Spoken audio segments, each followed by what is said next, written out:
মানে রিলিজিয়ন, ধর্মটাকে বাদ দিলা। তুমি যদি কেউ ধর্মটাকে বাদ দাও, ইউ উইল গেট ফিফথ আর। তুমি তাহলে একটা 5 নম্বর আর পাইবে, তার নাম হলো রাস্কেল, তার নাম হলো বদমাইশ, তার নাম হলো বেয়াদব। আজকে আমাদের এই শিক্ষা ব্যবস্থার মধ্যে সব আছে, পড়া আছে, লেখা আছে, অঙ্ক আছে, ধর্ম নাই। ফলে না থাকাতে উনি বললেন you will get the fifth আর, তার নাম হলো রাস্কেল, বদমাইশ, বেয়াদব। আজকে আমরা বেয়াদব জাতি পেয়েছি। ও হে যুবক ভাইয়েরা, আপনাদের কাছ থেকে তো আমরা এটা কামনা করি না। আপনি কেন বেয়াদব? আপনি কেন বদমাইশ? আপনি কেন নেশাখোর? আপনি কেন সন্ত্রাসী পনা করেন? আপনি কেন পাওয়ার দেখিয়ে বীরথর্পে অহংকার করে এই পৃথিবীতে চলছেন? আপনার কি এই কাজ ছিল? আবু বকর রাদিয়াল্লাহু তাআলা কি করেছেন? ওমর ফারুক রাদিয়াল্লাহু তাআলা কি আপনার চাইতে কম শক্তিশালী ছিল? আপনার চাইতে কম ভয়ঙ্কর ছিল? আপনার চাইতে কি কম তার পাওয়ার এবিলিটি, ক্ষমতা ছিল? তিনি তো এমনটি করেন নাই। আপনার চাইতে অনেক পাওয়ার ছিল। এমনকি দেখা যায় না শয়তানও তার রাস্তায় হাঁটে নাই। আপনি বুঝেন? আপনার যে চাল চলন চরিত্র, এই ঈমানবিহীন, এগুলো আপনাকে ধ্বংসের ধার প্রান্তে নিয়ে যাচ্ছে।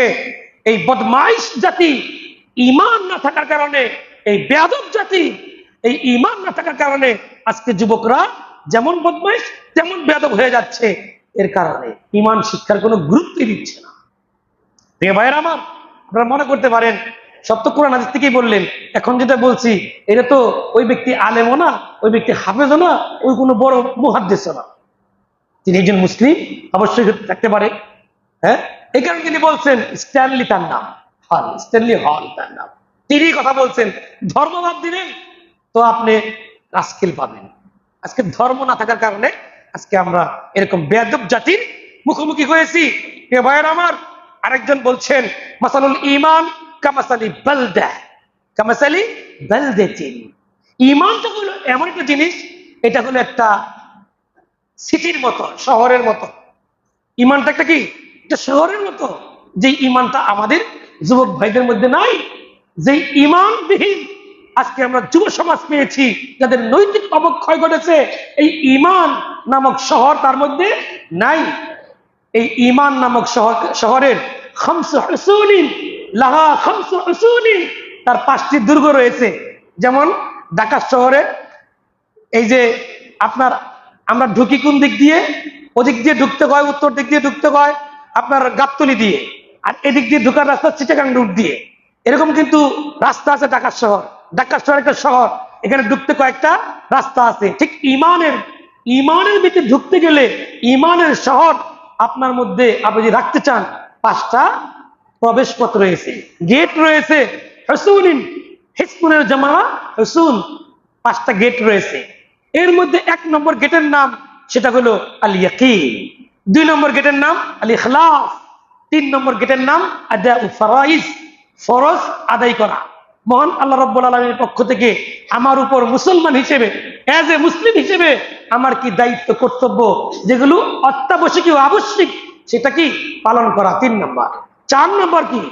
4 নম্বর হইল আপনার আদাউ ফরাইজ, 4 নম্বর হলো সুন্নাহ, সুন্নাত পালন করতে হবে। 5 নম্বর কি? আদাব, আদাব, আদাব, শিষ্টাচার, নীতি নৈতিকতা। 1 নম্বরে বলেছি ইয়াকিন, দৃঢ় বিশ্বাস। 2 নম্বরে ইখলাস, পাক্কা নিয়ত। 3 নম্বরে বলেছি আল্লাহ রাব্বুল আলামিনের পক্ষ থেকে আবশ্যিক ফরজ আদায় করা। আর 4 নম্বরে হইল সুন্নাহ, 5 নম্বরে হইল আদাব, আদব, শিষ্টাচার, চাল চলনে, আচার আচরণে, কথাবার্তায়। আজকে যুবকদের কাছে আপনি এই আদব পাবেন না। এই আদব ফাউত, ইজা ফাতাকাল আদব ফাতাকুল্লাহ। আদব শিষ্টাচার যখন চলে গেল সব শেষ।